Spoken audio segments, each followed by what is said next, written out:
یا علی یا علی یا علی۔ جو با کمال شخص تھے اسی کے دربار میں بھی تھے، نزدیکیوں میں سے تھے، اس پر بھی نہیں اس نے چھوڑا۔ پتہ لگ گیا کہیں سے، سوال کرتا ہے دونوں بیٹوں کو سامنے لیے ہوئے کہ یہ بتاؤ کہ میرے دونوں بیٹے بہتر اور برتر اور افضل ہیں کہ امام حسن اور امام حسین؟ ابن سکیت کہتے ہیں کہ تو اور تیرے بیٹے مولا کے غلام قمبر ان سے تو مقابلہ کر نہیں سکتا ہے۔ اور حسین علیہ السلام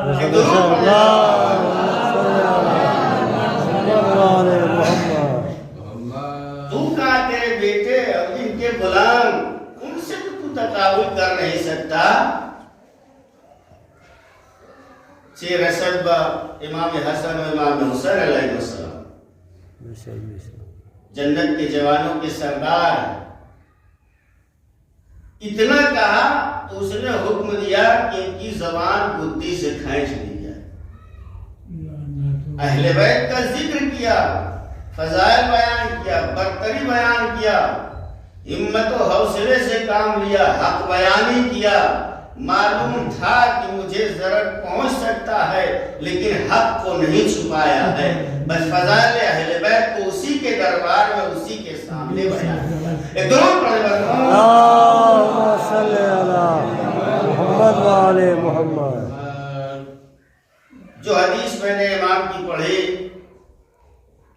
امام علی علیہ السلام 6 برس کے تھے، بچپنا تھا، گرچہ اس سے پہلے امام محمد تقی علیہ السلام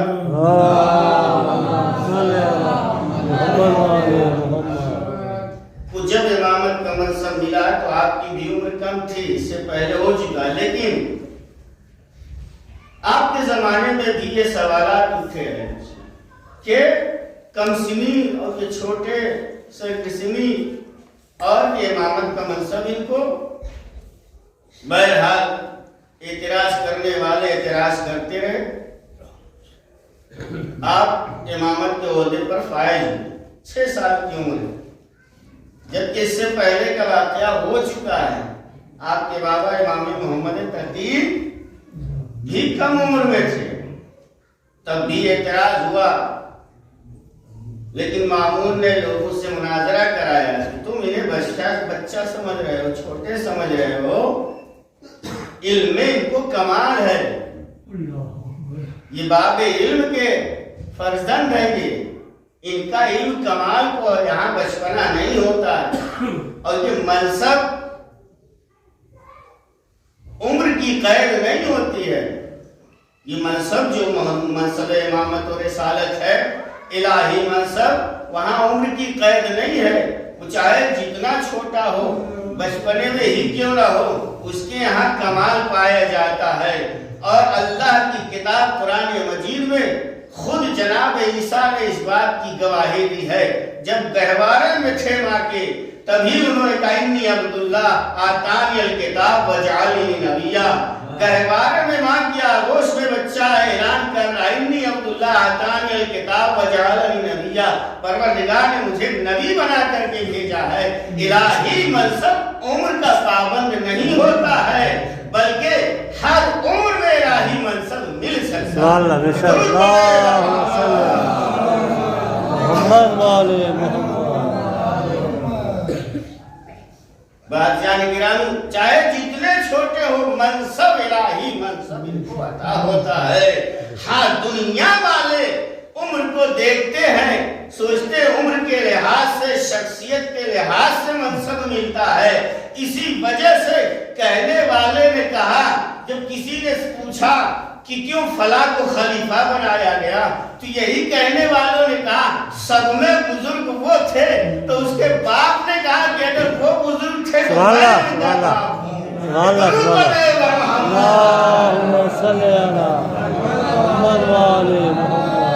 لوگوں کی نگاہ میں عمر ہوتی ہے، لوگوں کی نگاہ میں بڑا اور چھوٹا دیکھا جاتا ہے، لیکن الہی منصب کے ہاں عمر کی کوئی قید نہیں ہے۔ جس کے اندر فضائل ہوتے ہیں، کرامات ہوتے ہیں، کمال ہوتا ہے، اسے پروردگار اپنا منتخب بندہ بناتا ہے، ہر ایک کو نہیں بناتا ہے۔ ایک اور صلوات پڑھنے پر محمد صلی علی محمد۔ یہ ایصال ثواب کی مجلس آپ کو ذہن میں ہوگا، میں ہمیشہ ایصال ثواب کی مجلس میں زیادہ سے زیادہ صلوات پڑھاتا ہوں تاکہ یہ ثواب بھی مفہوم محمد والے محمد۔ ورنہ انسان نان اسٹاپ بولتا ہی رہتا ہے، بیچ میں اگر سامعین بول دے تو اس کا وہ بھی رک جاتا ہے، لیکن بہرحال یہ ثواب اور ذکر اور فضائل یہ سب کا ثواب مرحوم تک جاتا ہے۔ تو بات ہو رہی تھی کہ الہی منصب رکھنے والوں کے ہاں عمر کی قید نہیں ہوتی، کمال معیار ہوتا ہے۔ پروردگار عالم اپنے منتخب بندوں کو منصب دیتا ہے، صرف کمال ہی نہیں دیکھتا ہے، بہت سی چیزیں ہوتی ہیں ہماری عقلیں اسے ادراک درک نہیں کر سکتی ہیں، ہمارے ادراک وہاں پہ پیچھے ہٹ جاتے ہیں۔ اس لیے کہ دیکھیں ہم اور آپ صرف دیکھتے ہیں کہ اس کے یہاں کمال پایا جاتا ہے، لیکن کمال کے بھی معیار ہیں، درجات ہیں۔ اگر آپ تاریخ اٹھا کے دیکھیے، کسی ظریف نقطے کی طرف ہم اشارہ کرنا چاہ رہے ہیں، اگر تاریخ اٹھا کے دیکھیں تو آپ کو بہت سے صاحب کمالات ملیں گے، لیکن اس کے باوجود الہی منصب انہیں نہیں ملا ہے۔ بہت سے ایسے افراد ہیں، بہت سے ایسے تاریخ میں ہیں، انبیاء کے زمانے میں بھی ہیں، ائمہ کے زمانے میں بھی ہیں کہ ان کے اندر کمال پایا جاتا تھا، کچھ خصوصیتیں اور فضائل پائے جاتے تھے، لیکن اس کے باوجود پروردگار نے انہیں منصب نہیں دیا ہے۔ بہت سے واقعات ہیں، ماشاءاللہ نبی کے زمانے کا ہی دیکھ لیجئے۔ سامری، چونکہ سامنے کی مثال ایک دے دوں اور اس سے زیادہ نہیں، پھر انشاءاللہ کبھی موقع آیا بیان کریں۔ سامری کے اندر کمالات تھے کہ نہیں تھے، آپ بتائیے بھائی؟ اس کے اندر اتنی ترقی تھی کہ مٹی اٹھایا یا ایک بچھڑے میں اس نے مٹی ڈال دی اور بچھڑا بولنے لگا۔ یہ کہاں سے ملا اسے؟ یہ کہاں سے اس کے ہاتھ میں آئی ترقی؟ جناب موسیٰ کے ساتھ تھا نا، جناب ہارون کے ساتھ تھا، جناب ہارون کو منصب ملا خلافت کا، جناب موسیٰ کے خلیفہ بنے، لیکن سامری نہ بن پایا۔ کیوں؟ اس لیے کہ سامری کے اندر وہ ظرفیت تھی ہی نہیں، اس کے اندر اتنا کمال تھا۔ بھائی ہم سے اور آپ سے میں سے کسی سے بھی کوئی کہہ دے کہ یہ مٹی یا کسی چیز میں آپ جو ہے روح بنا دیجئے، بچڑا بنا دیجئے، فلاں کر دیجئے، آواز نہیں کر سکتا۔ اب اس کے اندر اتنی کمال ہو گئے تھے، اتنی ترقی تھی کہ اس نے ایک گوشالہ بنایا اور بنا کے آواز پیدا کر دیا اور چلتا پھرتا اس طریقے سے کر دیا کہ لوگ دھوکہ کھا گئے اور یہاں تک کہ اس کی پرستش کرنے لگے۔ جناب موسیٰ کی پوری محنت اتنے دن کی رائگاں ہو گئی، روح بظاہر لوگوں کی نگاہ میں کہ سامری اتنا ترقی کر گیا، اس نے حیات دے دی، ایک بے جان شے کو اس نے جاندار بنا دیا۔ اتنی اس کے اندر ترقی تھی، اتنا کمال تھا، علم تھا، یہ خاصیت اس کے اندر تھی کہ اس نے بے جان کو جاندار بنا دیا۔ سب اس کی پرستش کرنے لگے، سامری کو ماننے لگے، موسیٰ کو چھوڑ دیا، ہے نا؟ جب اتنا کمال تھا لیکن پروردگار کو معلوم تھا اس سے غلط فائدہ اٹھائے گا، لوگوں کو گمراہ کرے گا۔ ہارون کے ساتھ تھا لیکن خلیفہ نہ بن سکا، موسیٰ کا خلیفہ ہارون ہی بنے۔ ایک درود پڑھے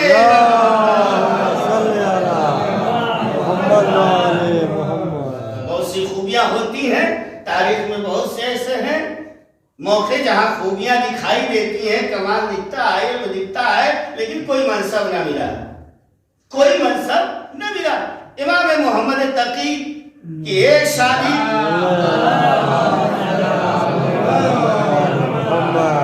ام الفضل سے ترقی کی بنیاد پر، علم کی بنیاد پر مامون نے لوگوں کے سامنے ظاہر کیا کہ ان کا کمال، ان کا علم، ان کا فضل مناظرہ کرا دیتے ہیں۔ سارے مذاہب کے علماء، چاہے وہ یہود و نصارہ اور اسلام کسی کے بھی ہوں، سب کو اکٹھا کیا اور سب سے کہا سوال کر لو، دیکھو جواب دیتے ہیں کہ نہیں۔ یہ کتنے بات کمال ہے تمہیں معلوم ہو جائے گا۔ اسی وجہ سے اس نے شادی کر دی ام الفضل سے، بیٹی شادی کیا۔ یہ سیاسی شادی تھی، اللہ نے اولاد عطا نہیں کیا، بے اولاد رہی۔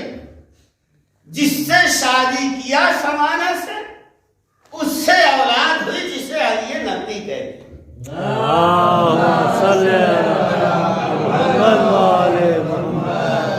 معلوم یہ ہوا کہ قید قائدین، مکر ماکرین سب رہ جاتے ہیں، لیکن اللہ کا جو ارادہ ہوتا ہے، مشیت ہوتی ہے، اس کے آگے سارے قائدین اور سارے ماکرین کے مکر و قائد کام نہیں آتے ہیں۔ قدرت نے ایسا کیا، وہ صاحب اولاد نہ ہوئی۔ ہاں، کس سے؟ جناب سمانہ سے۔ امام علی نقی علیہ السلام اس دنیا میں تشریف لائے۔ معلوم یہ ہوا کہ سرکاری اور سیاسی عورتیں اور ہوتی ہیں جو بے اولاد ہوا کرتی ہیں، اور امام جس کا انتخاب کرتے ہیں اسے امامت کی نسل۔ ضرور پڑھے محمد۔ پتہ نہیں آپ کا ذہن پہنچا یا نہیں پہنچا۔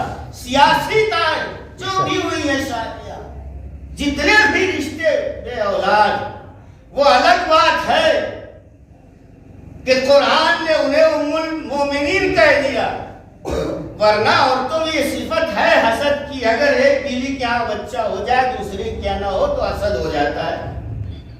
اب اس کے سامنے اگر کسی عورت کا بچہ ماں کہہ کے بلا دے اپنی ماں کو، تو اس کے حسد میں اور اضافہ ہو جاتا ہے۔ اب آپ نے اندازہ لگایا، اب جناب خدیجہ کا ذکر جو رسول کے گھر میں ہوتا تھا، فاطمہ کی ماں کا ذکر ہوتا تھا، تو دوسری عورتوں کو کیوں حسد بڑھ جاتا تھا؟ بس بات یہی تھی۔ تو کوئی ایسا ان کو اللہ نے عطا ہی نہ کیا کہ جو ماں کہہ کے بلائے، وہ الگ بات ہے۔ قرآن نے ام المومنین کہہ دیا اور امت ہے وہ اسے امی کہہ کے بلانے لگے، لیکن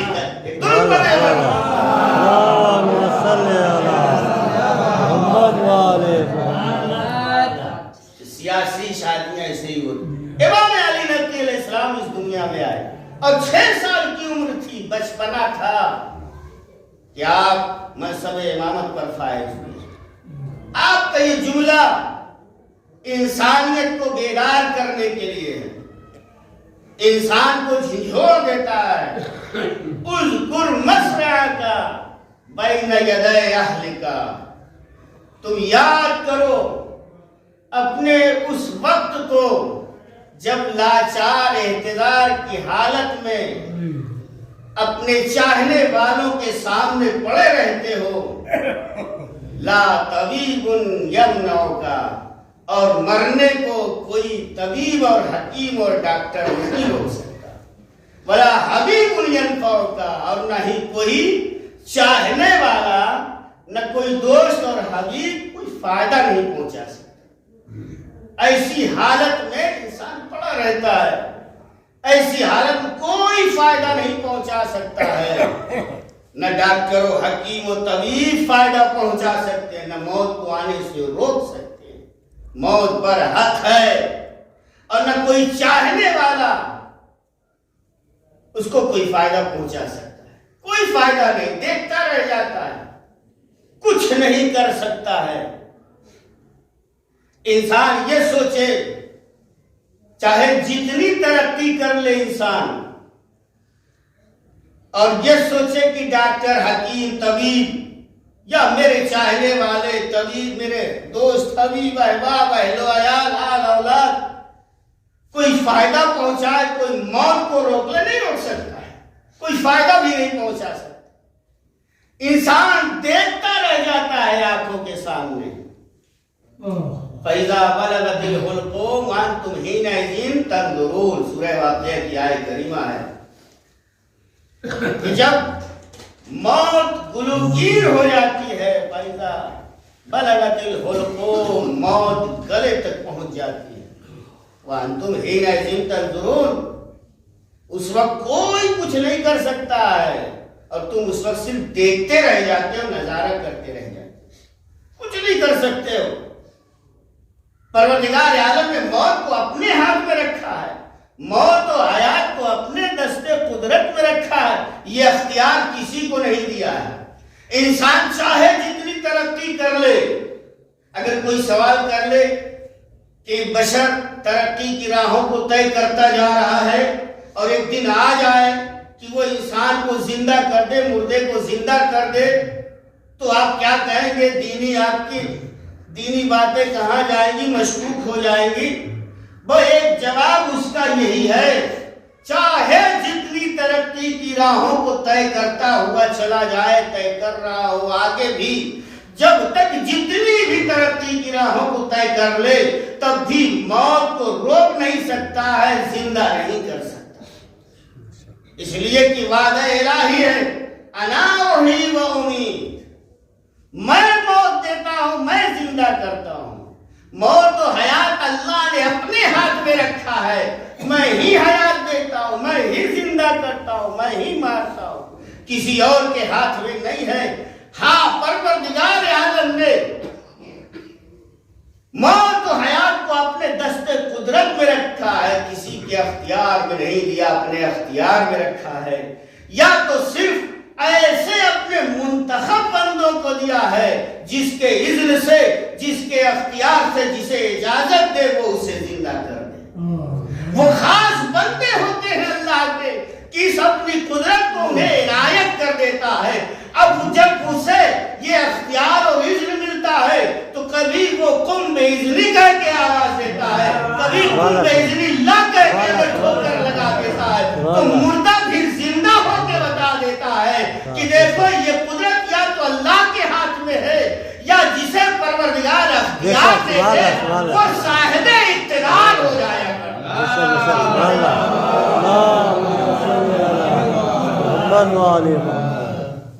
یہ بتا رہے ہیں کہ دیکھو میں صاحب اقتدار ہوں، اللہ جسے یہ اختیار دے گا وہی کر سکتا ہے، کسی اور کے ہاتھ میں نہیں ہے، اللہ نے اپنے ہاتھ میں رکھا ہے اسے۔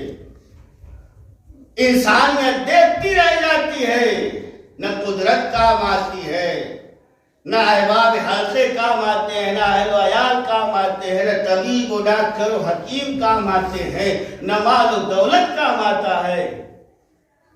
کسی کے بلبوتے پہ انسان زندگی کو واپس نہیں لے سکتا ہے، مردے کو زندہ نہیں کر سکتا ہے، چاہے جتنی قدرت ہو، جتنی مال و دولت ہو، جتنے احباب و رشتہ دار ہوں، جتنے چاہنے والے زیادہ ہوں، چاہے جیسے حکیم و طبیب آ جائے، لیکن اللہ نے موت و حیات کو اپنے ہاتھ میں رکھا ہے۔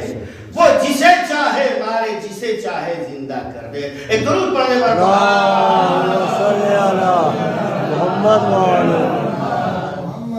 یہ اللہ نے اپنے ہاتھ میں رکھا ہے۔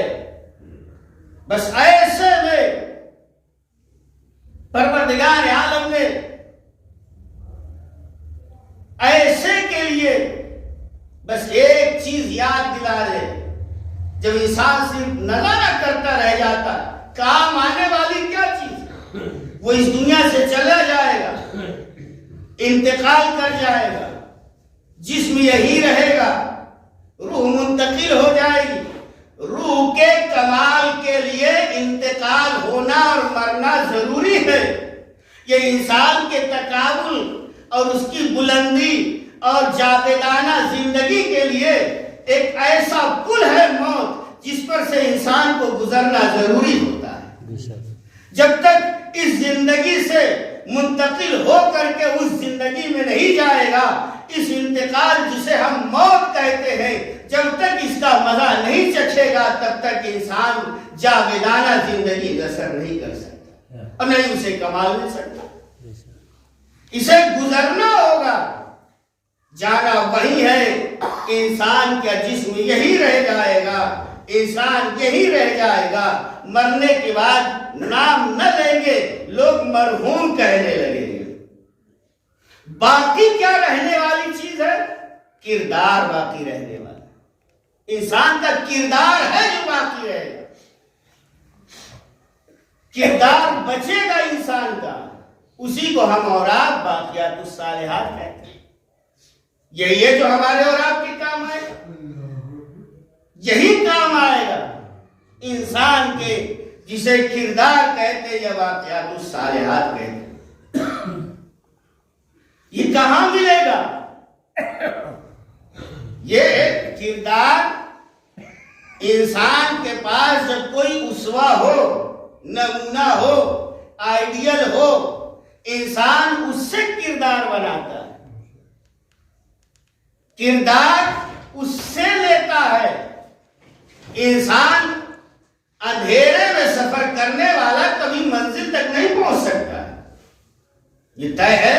اندھیرے میں سفر کرتے رہیے، گھوم گھام کے آپ واپس وہیں پہنچ جائیں گے، آپ مقصد تک نہیں پہنچیں گے، منزل تک نہیں پہنچیں گے اندھیرے میں، لیکن اجالا ہوگا، کردار کا اجالا ہوگا، منزل مقصود تک پہنچیں گے۔ ہمارے اور آپ کے لیے خوش نصیبی ہے، ہمارے لیے کردار کے ایک ایک نہیں 14 نمونے موجود ہیں۔ اب جس کے پاس اتنے صاحب کردار ہوں، اگر وہ منزل مقصود تک نہ پہنچے تو پھر اس کے لیے کیا کہا جائے؟ اس میں اور جس کے پاس جو اندھیرے میں سفر کر رہا ہو، جس کے پاس کوئی کردار کا نمونہ نہ ہو، ہمارے اس میں فرق کیا رہ جائے گا؟ ہمارے لیے 14 موجود ہے، ایک دو نہیں۔ ہم کیوں یہ ہمارے لیے ہے؟ بہترین نمونہ ہے، بہترین آئیڈیل ہے۔ ان کی سیرت پر عمل کرتے جائیں، ہمارا کردار باقیات الصالحات میں قرار پائے۔ کیوں یہی ہے؟ قرآن کہہ رہا ہے لقد کان لکم فی رسول اللہ اسوۃ حسنہ، رسول اسوہ حسنہ، اہل بیت رسول اسوہ حسنہ، خود رسول اور اہل بیت رسول، یہ ہمارے لیے اسوہ حسنہ ہے۔ قرآن نے کہا، احادیث میں واضح، یہ 14 جس کے پاس اسوہ حسنہ موجود ہو، کردار کے نمونے موجود ہیں، اس کے باوجود وہ اگر بھٹکتا رہے تو اس کے اوپر افسوس کے علاوہ کچھ نہیں کیا جا سکتا۔ ہاں، جس کے پاس کوئی آئیڈیل نہیں، کوئی کردار کا نمونہ نہیں، اگر وہ بھٹکتا رہے، در بدر کی ٹھوکریں کھاتا رہے، تو وہاں تعجب کی بات نہیں، وہ تو ہونا ہی ہونا ہے۔ درود پڑھے محمد والے محمد۔ بس بات تمام کرتے ہیں، یہی کردار باقی رہنے والا ہے، یہی کردار ہے جو باقیات الصالحات کر سکتے ہیں۔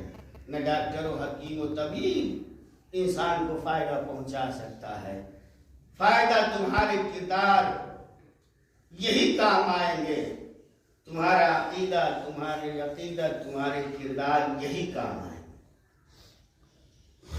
یہی ہے جو آخر تک کام آئیں گے۔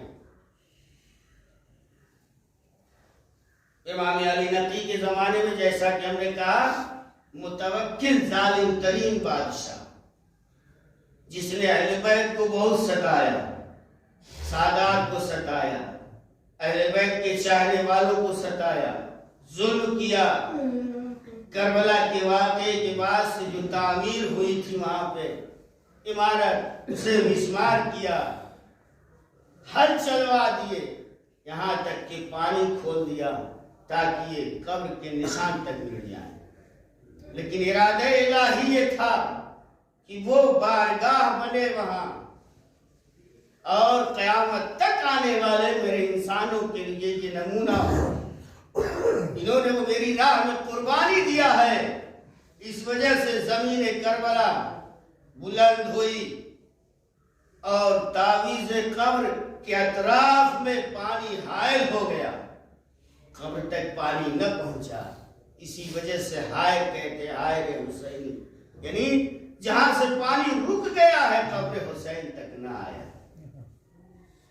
مٹانے والے مٹ گئے، لیکن بارگاہ امام حسین آج بھی پکار کے کہتی ہے، اے متوکل اور متوکل کی طرح فکر رکھنے والے آؤ، اور آؤ آ کے دیکھو میرے چاہنے والے دنیا کی گوش اور کنار سے کس طریقے سے میری شمع کے گرد آ کر کے طواف کر رہے ہیں۔ آج بھی دنیا انسانیت کو پیغام قبر حسین سے مل رہا ہے۔ امام حسین علیہ السلام کہ کربلا جب 11 محرم آئی اور یہ قافلہ جو حسین ابن علی لے کے آئے تھے، جب سب قربان ہو گئے، عورتیں اور بچے، اور صرف سید سجاد جب یہ اسیر ہو گئے، قید ہو گئے، قید کر کے جب 11 محرم کو لے جایا جانے لگا تو عجیب منظر تھا۔ اسیروں کا قافلہ اس طرف سے لے جایا جا رہا ہے جہاں شہداء کے لاشیں پڑی ہوئی ہیں، اس طرف سے لے جایا جا رہا ہے۔ چوتھے امام کی نگاہ ایک مرتبہ اپنے بابا کے لاشیں پر پڑی جس پر سر موجود نہ تھا۔ تڑپ گئے امام، اور تڑپنے کے بعد چہرے کا رنگ متغیر ہونے لگا، امام بے حال ہونے لگے۔ جناب زینب نے ایک مرتبہ دیکھا، آتی ہے تیزی سے، میرے لال یہ تمہارا کیا حال ہو رہا ہے؟ چوتھے امام روتے ہوئے بس ایک جملہ کہتے، پھوپھی اماں لعینوں نے اپنے نجس لاشوں کو دفن کیا، ہائے میرا بابا کربلا کے مقتل میں بے گور و کفن پڑا ہے۔ جزاکم ربکم خیر الجزا۔ ایک جوان لال موجود ہے، جوان بیٹا موجود ہو، اور اس کے بابا کا لاشا یوں ہی بے گور و کفن پڑا رہے، اس بیٹے کے دل سے پوچھئے۔ بس عزادارو، ہمارے اور آپ کے جنازے بڑے اہتمام سے غسل و کفن کے ساتھ دفن کیے جاتے ہیں، کاندھا دینے والے موجود ہوتے ہیں، احباب موجود ہوتے ہیں، چاہنے والوں کا ہجوم ہوتا ہے، غسل و کفن دیا جاتا ہے، قبر تک پہنچا کے دفن کیا جاتا ہے، لیکن آئے سید سجاد، ارے کربلا کے مقتل میں بابا کا لاشا بے گور و کفن دیکھ کے تڑپ جاتے ہیں۔ جزاکم ربکم خیر الجزا۔ عزادارو، جب یہ قافلہ جانے لگتا ہے، ایک منظر اور، جناب رباب آتی ہے ایک مرتبہ قبر لاشے امام حسین کے قریب آنے کے بعد ایک وعدہ کرتی ہے، میرے والی و وارث، میرے والی و وارث، آپ کا لاشا میں گور و کفن پڑا ہے، تپتی ہوئی ریتی میں پڑا ہے، رباب آپ سے وعدہ کرتی ہے کبھی سائے میں نہ بیٹھے گی۔ ہاں دادارو، رباب نے اپنا کیا ہوا وعدہ پورا کیا، جب تک دنیا میں رہی سائے میں نہ بیٹھی۔ جب چوتھے امام آئے، اماں بیویاں کہہ رہی ہے سائے میں چلیے، پھوپھی اماں کو آواز دی، پھوپھی اماں سہارا دیجئے۔ رباب ایک مرتبہ آسمان کی طرف رخ کر کے، میرے پروردگار میری لاج رکھ لے، ایک امام سے وعدہ کر کے آئی تھی میں سائے میں نہ بیٹھوں گی،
سکینہ کی چیخ نکل جاتی تھی، بابا آپ کے بعد آپ کی بیٹی ستائی جا رہی ہے۔